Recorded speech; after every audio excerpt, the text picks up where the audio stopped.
नमस्कार। आज हम सब मिलकर अखंड ज्योति पत्रिका के अक्टूबर 2006 अंक के विचारों को समझेंगे।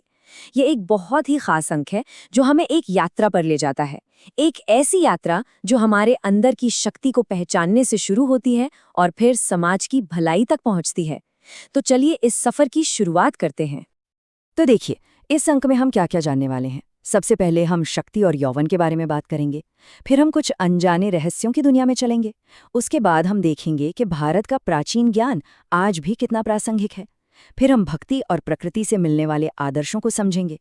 इसके बाद साहित्य और समाज पर भी एक नज़र डालेंगे। और आखिर में इस अंक का जो पूरा निचोड़ है, जो सार है, उसे जानेंगे। तो चलिए सबसे पहले खंड पर आते हैं जो हमारे जीवन की नींव यानी शक्ति और युवा अवस्था पर बात करता है। इसकी शुरुआत होती है पत्रिका के पहले लेख विजय दीप से, जो हमें शक्ति के दो अलग अलग रूपों के बारे में बताता है। देखिए, शक्ति तो दोनों के पास थी, रावण के पास भी और श्री राम के पास भी। लेकिन फर्क क्या था? रावण की शक्ति का स्रोत था उसका अहंकार और लालच, जिसका नतीजा हुआ विनाश, आतंक और आखिर में एक जलता हुआ पुतला। वहीं दूसरी तरफ श्री राम की शक्ति मर्यादा और धर्म से बंधी थी, और उसका नतीजा सबका कल्याण और एक ऐसी सच्ची विजय जिसे हम आज तक दिवाली के दिए जलाकर मनाते हैं। मतलब असली जीत शक्ति दिखाने में नहीं, उसे संभालने में है, उसके अनुशासन में है। और शक्ति का सबसे बड़ा, सबसे शक्तिशाली रूप हमें कब मिलता है? हमारी युवा अवस्था में, है ना? अगला लेख उपयुक्त वेला, यौवन, इसी बारे में है। ये लेख कहता है कि हमारी जवानी, हमारा यौवन एक उपजाऊ जमीन की तरह है। अब ये हम पर है कि हम इसमें भोग विलास के कांटे बो दें और अपने आने वाले कल को कमजोर बना दें, या फिर हम इसमें साधना और अनुशासन के बीज बोएं, ताकि बुढ़ापे में भी हमें एक मजबूत और पर्पसफुल जिंदगी का फल मिले। फैसला पूरी तरह से हमारा है। तो ठीक है, पहले हमने अपने अंदर की शक्ति को अनुशासित करने की बात की। अब चलिए अपनी नज़र थोड़ी बाहर की दुनिया पर डालते हैं। एक ऐसी दुनिया जो हमारी इन 5 इंद्रियों की पकड़ से बहुत परे है, एक अज्ञात संसार की ओर। क्या कभी सोचा है कि हमारी दुनिया सिर्फ उतनी ही है जितनी हमें दिखाई या सुनाई देती है? पत्रिका का एक लेख है अविज्ञात का रहस्यमय संसार, जो इसी सवाल की गहराई में जाता है। इसमें बर्मुडा ट्रायंगल की घटनाओं का जिक्र है, समंदर में दिखने वाले उन भूतिया जहाज़ों की कहानियां हैं। ये सब बातें हमें सोचने पर मजबूर कर देती है कि ये ब्रह्मांड हमारी सोच से कई ज्यादा बड़ा और रहस्यों से भरा हुआ है। इसी लेख में एक बहुत ही दिलचस्प कहानी है कैप्टन जॉन वाइन की। माना जाता है कि मरने के बाद भी उनकी आत्मा अपनी प्यारी नाव वाइल्ड गूस के साथ ही रही। और कमाल की बात यह है कि एक बार तो उनकी आत्मा ने उस नाव और उसमें बैठे 80 यात्रियों को एक बड़े खतरे से भी बचाया। ये कहानी हमें क्या सिखाती है? यही कि हमारे जो गहरे इमोशनल अटैचमेंट्स हैं, जो भावनाएं हैं, वो शायद शरीर के खत्म होने के बाद भी बनी रहती हैं और इस दुनिया पर असर डाल सकती हैं। तो जब विज्ञान और तर्क जवाब नहीं दे पाते, जब हम ऐसे अनजाने रहस्यों के सामने खड़े होते हैं, तो इंसान कहाँ जाए, सहारा कहाँ मिले? इसका जवाब पत्रिका देती है भगवती शरणाष्टकम के इस श्लोक से। शरणम न अन्य क्वचित अस्ति माता शरणाश्रयम ते अम्बे भजामा। इसका सीधा सा मतलब है कि हे माँ, आपके सिवा और कोई शरण नहीं है। मतलब जहां हमारी बुद्धि की सीमा खत्म होती है, वहां से विश्वास और समर्पण का रास्ता शुरू होता है। यही हमें सहारा देता है। तो अज्ञात के रहस्यों से होते हुए अब हम उस ज्ञान की ओर बढ़ते हैं जो इन रहस्यों पर रोशनी डाल सकता है। और ये खंड हमें बताता है कि कैसे भारत का प्राचीन ज्ञान सिर्फ आस्था की बात नहीं है, बल्कि आज की मॉडर्न दुनिया के लिए भी एक प्रैक्टिकल गाइड, एक रोशनी की तरह काम कर रहा है। लेख का शीर्षक ही सब कुछ कह देता है। भारतीय ज्ञान विज्ञान से आलोकित हो रहा है सारा विश्व। आज देखिए, पश्चिम में योग, ध्यान, आयुर्वेद की कितनी धूम है, और लोग इसे सिर्फ इसलिए नहीं अपना रहे कि ये कोई आध्यात्मिक चीज है, बल्कि वो इसे साइंटिफिक प्रूफ के आधार पर अपना रहे हैं। सोचिए, जब रिसर्च ये कहती है कि सिर्फ 20 मिनट का ध्यान आपको 8 घंटे की नींद जितना आराम दे सकता है, तो जाहिर है ये कोई पुरानी बात नहीं रह जाती, ये आज की जरूरत बन जाती है। अब ज्ञान तो बहुत है, पर असली ज्ञान क्या है? अगला लेख है गायत्री का वाहन, राजहंस।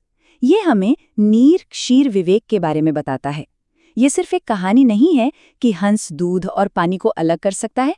आज के जमाने में इसका मतलब है सही और गलत में फर्क करने की समझ। इंटरनेट पर इतनी सारी झूठी खबरों के बीच सच को पहचान लेना, यही तो निरीक्षीर विवेक है। जीवन में कौन हमारे साथ है और कौन सिर्फ दिखावा कर रहा है, ये समझ पाना ही तो विवेक है। और यही विवेक सच्चे ज्ञान की निशानी है। तो ठीक है, ज्ञान और विवेक की बात तो हमने कर ली, लेकिन ये बातें सिर्फ किताबों में रहें तो क्या फायदा? इन्हें जीवन में कैसे उतारें? इसके लिए हमें चाहिए प्रेरणा, कुछ रोल मॉडल्स। तो अब हम कुछ ऐसे ही आदर्शों को देखेंगे, कुछ संतों के जीवन से और कुछ सीधे प्रकृति से। यहाँ भक्ति गाथा में शुकदेव जी का जिक्र आता है, जिन्हें एक आदर्श भक्त माना जाता है। उनकी कहानी कमाल की है। जन्म से ही ज्ञानी, उनकी पवित्रता का स्तर ऐसा था कि जब वो स्नान करती हुई अप्सराओं के पास से गुजरे तो भी उनके मन में कोई विकार नहीं आया। वो पूरी तरह अनइफेक्टेड रहे।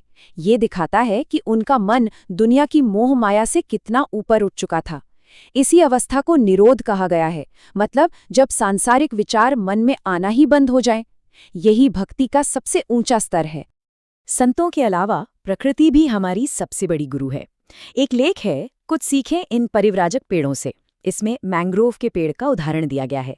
सोचिए, एक ऐसा पेड़ जो किसी सन्यासी की तरह हजारों मील समंदर में सफर करता है और जहां भी मौका मिलता है वहीं अपनी जड़ें जमा लेता है, हर माहौल में खुद को ढाल लेता है।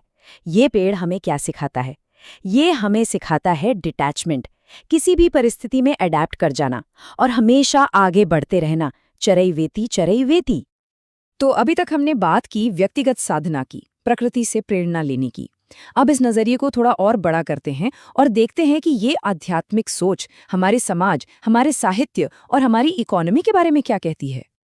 एक बहुत ही सुंदर लेख है, नारी बिना साहित्य जगत है अधूरा। ये हमें बताता है कि अगर हमें भारत की आत्मा को समझना है तो हमें नारी के नजरिए को, उसकी आवाज को सुनना ही होगा। और ये कोई आज की बात नहीं है। वैदिक काल में गार्गी और अपाला जैसी विदुषियों से लेकर भक्ति काल में मीराबाई और आज के दौर में महादेवी वर्मा जैसी लेखिकाओं तक महिलाओं ने साहित्य के जरिए हमेशा इस देश की सोच को एक नई दिशा दी है, उसमें करुणा भरी है। अब साहित्य से आगे बढ़कर पत्रिका समाज की एक कड़वी सच्चाई पर हमारा ध्यान खींचती है। देखिए, एक तरफ हम 8.4% जीडीपी ग्रोथ की बात करते हैं, अरबपतियों की गिनती करते हैं, शेयर मार्केट की ऊंचाइयों को देखते हैं, और दूसरी तरफ 27 करोड़ लोग गरीबी रेखा से नीचे, करोड़ों घरों में बिजली नहीं, लाखों लोग बेरोजगार। तो ये जो इतना बड़ा गैप है, ये सिर्फ एक आर्थिक सवाल नहीं है, ये एक आध्यात्मिक सवाल है कि आखिर ये तरक्की किसके लिए हो रही है। तो इस गरीबी और अमीरी की खाई को कैसे भरा जाए? लेख असमानता का एक ही समाधान इसके लिए एक बहुत ही गहरा विचार देता है, आध्यात्मिक भौतिकवाद। अब ये क्या है? इसका मतलब बहुत सिंपल है। आप पैसा कमाइए, खूब कमाइए, पूरी मेहनत और स्किल से कमाइए, लेकिन उसे सिर्फ अपना मत समझिए। ये मानिए कि आप उस धन के मालिक नहीं, सिर्फ एक ट्रस्टी हैं, एक रखवाले हैं, और ये समाज की भलाई के लिए है। मतलब सफलता को ईगो बढ़ाने का जरिया नहीं, बल्कि सेवा करने का एक मौका समझना। तो चलिए अब इस पूरी चर्चा को समेटते हैं। आखिर में देखते हैं कि इस पूरे अंक का जो सार है, जो मुख्य प्रेरणा है, वो क्या है। अगर इस पूरे अंक की सभी बातों को एक शब्द में कहना हो तो वो शब्द है संतुलन। हमारी शक्ति और अनुशासन के बीच संतुलन, हमारी युवा अवस्था की ऊर्जा और उसे सही दिशा देने वाली साधना के बीच संतुलन, और हमारी भौतिक तरक्की और हमारे आध्यात्मिक मूल्यों के बीच संतुलन। ये अंक हमें यही सिखाता है कि एक पूरा जीवन वही है जहां अंदर का विकास और बाहर की दुनिया दोनों साथ साथ चलें। और अंत में ये प्रस्तुति हमें एक सवाल के साथ छोड़ जाती है। सवाल ये है कि ये जो सारी अच्छी बातें हमने जानी हैं, इन्हें सिर्फ सुनकर या पढ़कर भूल न जाएं, बल्कि इन्हें अपने जीवन में कैसे उतारें। हम सब अपने अंदर विवेक, संयम और सेवा का वो दिया कैसे जलाएं, जिससे सिर्फ हमारी अपनी जिंदगी ही नहीं, बल्कि हमारे आसपास की दुनिया भी रोशन हो जाए।